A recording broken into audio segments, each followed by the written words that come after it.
Thanks for joining us. Do they have control of the situation at the site? No. It's still a ticking time bomb.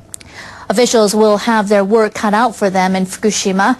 The operator of the nuclear plant says contaminated water from a leaked tank may be spreading.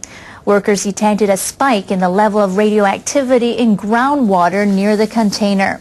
Engineers with Tokyo Electric Power Company estimate that more than 300 tons of contaminated water leaked last month from a storage tank near the number 4 reactor. They say some of it may have seeped into the ocean through a drainage system.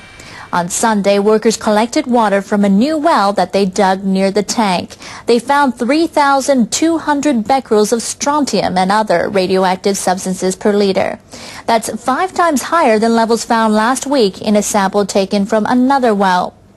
Workers are planning to dig more wells to determine the extent of the contamination. This could be the world's record holder for an industrial accident.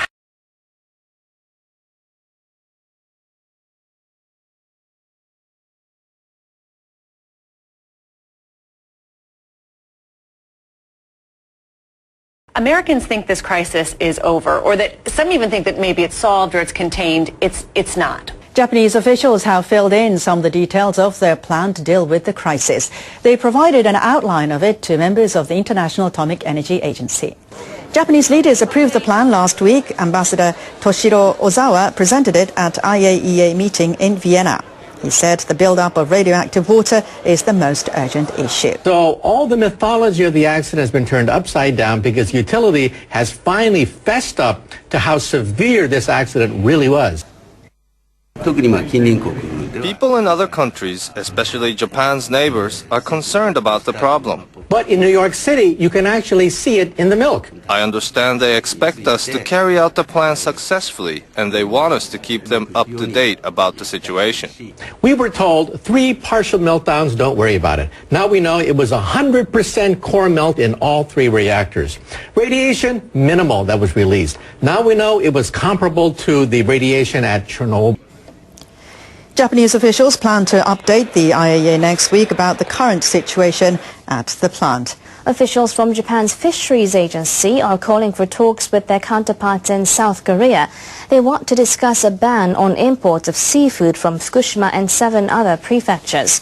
Japanese fishermen are upset about the decision. A top representative from the country's biggest fishermen's association met the fisheries agency chief on Tuesday. We want to ask for the government's effort and support so the ban will be lifted as soon as possible. Hiroshi Kishi says information on the safety of Japanese seafood should be made public as soon as possible. Fisheries Agency Chief Kazuyoshi Honkawa says Japan has already urged South Korea to reconsider the ban. He says Japanese officials want to hold working-level talks. How are they storing and disposing of this stuff? That's the killer, because you have all these vats that are filling up now. They may have to dump it into the ocean again. At that point, the Chinese, the Koreans, the fishermen, they get up all in arms because there's so much damage that every time you put water in, it leaks right out again, highly radioactive, and it's filling up at the site now. So what do they do with it? Right now, they're just counting the number of gallons as they pile up, desperately trying to bring more vats in. But once they saturate, they're going to have to dump. And at that point, it's another crisis. Government officials are also struggling with decontamination work in areas near the plant. The Environment Ministry says it will take longer than expected in 7 out of 11 municipalities. Minister Nobuteru Ishihara says the work will continue after the initial deadline at the end of next March. Officials say they're having trouble locating residents who have left the area. They need to get their approval before they can decontaminate their properties. They're also struggling to find space to store radioactive soil. The ministry plans to draw up a new timetable by the end of the year after consulting local municipalities. The timetable will influence when residents can return home.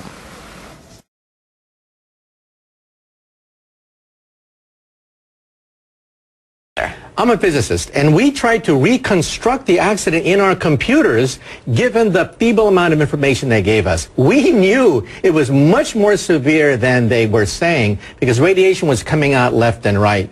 So, in other words, they lied to us. There's excitement in the air with Tokyo's winning Olympic bid, but the Fukushima issue will be one of the main challenges toward the 2020 Games. NHK World's Kurando Tago has more. Prime Minister Shinzo Abe appeared to beam with pride on Tuesday, returning to his office for the first time since he helped Tokyo win the 2020 Games. But he knows Japan will have to follow through on a key pledge that he made to the IOC.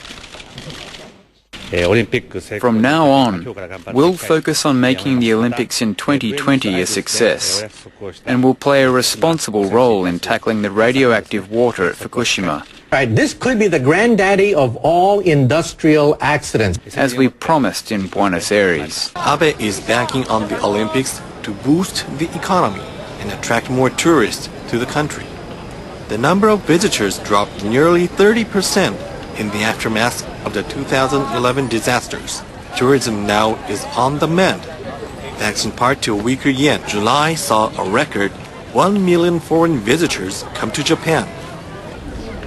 Asakusa is one of the most popular areas for tourists in Tokyo.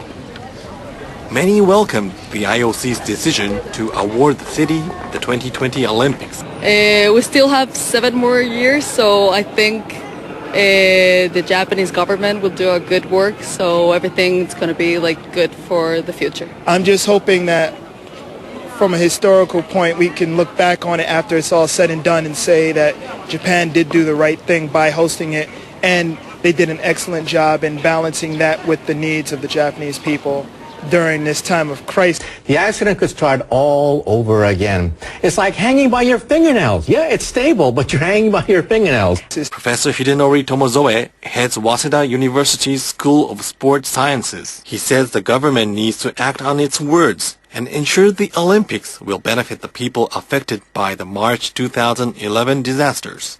If the Olympics were to contribute to the reconstruction efforts, then there needs to be a solid plan that outlines how Tokyo will work with the disaster-hit areas and what the Games will achieve. And he points out that providing credible information on the Fukushima Daiichi situation is crucial. Scientific evidence should be disclosed to show whether Fukushima is really safe. Information needs to be provided in real time. Japan should not be seen to be hiding or manipulating information. So while the country celebrates winning the right to host the 2020 Games, Japan is aware the whole world is watching how it will handle the nuclear crisis.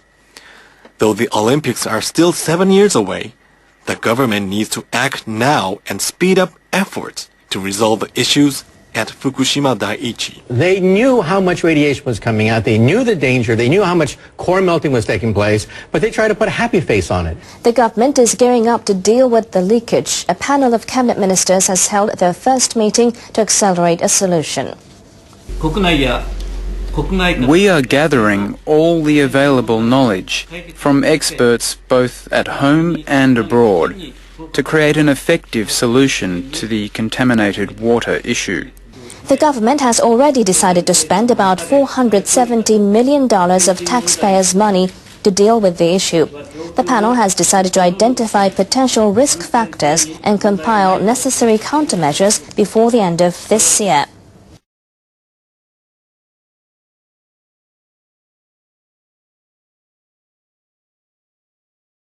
Within hours of the accident, we now know it was like the Keystone Cops. People that are clueless, headless, just running around crazy, not knowing what to do. Wednesday marks 2.5 years since a massive earthquake and tsunami devastated northeastern Japan. More than 215,000 people are still living away from home in 3 prefectures. The National Police Agency says nearly 16,000 people died in the disaster. Over 2,600 remain missing. The Reconstruction Agency says more than 2,600 fell ill and died after they evacuated. Evacuees from the hardest-hit prefectures of Iwate, Miyagi, and Fukushima are living in temporary housing or rented apartments. Construction of public housing for displaced people is progressing slowly. Only 1.6% of the planned units have been completed in the 3 prefectures.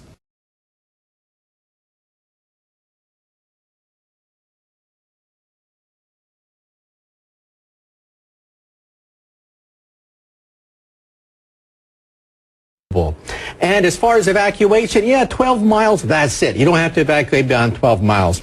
Now they find hotspots, 4 hotspots outside the evacuation zone. 34,000 school children now have radiation badges when they go to school. Kindergartners with radiation badges. Down to 4 years of age. Can you imagine that? Kindergarten kids with radiation badges going to school. Minutes from the Bank of Japan's last meeting show many board members are hoping that the government will remain on course with efforts to improve the nation's fiscal health. The minutes cover the BOJ's 2-day policy meeting, which ended on August 8th. Many members indicated that it was important to have faith in the government's fiscal reforms. One policymaker said backtracking on the policies would lead to a loss of trust in the Japanese government bonds and higher long-term interest rates. BOJ Governor Haruhiko Kuroda last week expressed support for the consumption tax hike. He said postponing it could lead to lower state bond prices, making it difficult for the bank to stabilize interest rates. We can now reconstruct that accident minute by minute, hour by hour, and we can see this chaos that erupted in the leadership of the utility. Japanese retailers were happy to hear Tokyo will be hosting the 2020 Olympics, but shopkeepers may not be too upbeat about the country boosting the consumption tax. The nation's prime minister has been treading carefully on the issue. Ron Madison has been following the story. Ron. Yeah, not a done deal just yet, Gene. The government still wants to make sure that the economy is strong enough to really shoulder any added weight from a potential consumption tax. So Prime Minister Shinzo Abe has instructed his cabinet ministers to work out a package of strong measures to ensure the country's continued economic recovery. He issued the instructions before making a final decision on whether to go ahead with that planned consumption tax hike next April. Abe conferred informally with ministers in charge of economic affairs after a cabinet meeting on Tuesday. He asked them to put out a package by the end of this month. He said it should include a strategy to keep the economy going even after the consumption tax goes up. Abe is expected to make the decision early next month. He has said he will first determine whether the key policies of economic revitalization and fiscal reconstruction, as well as steps to fight deflation, are working. He has said the government needs new measures to make sure that the tax hike won't derail economic growth. This will be the 100-year cleanup. How long will it take to clean this up, in your view? 50 to 100 years. And we're not there yet. We're not to the point of talking about the cleanup yet because they haven't stopped the reaction. It's still happening.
Standing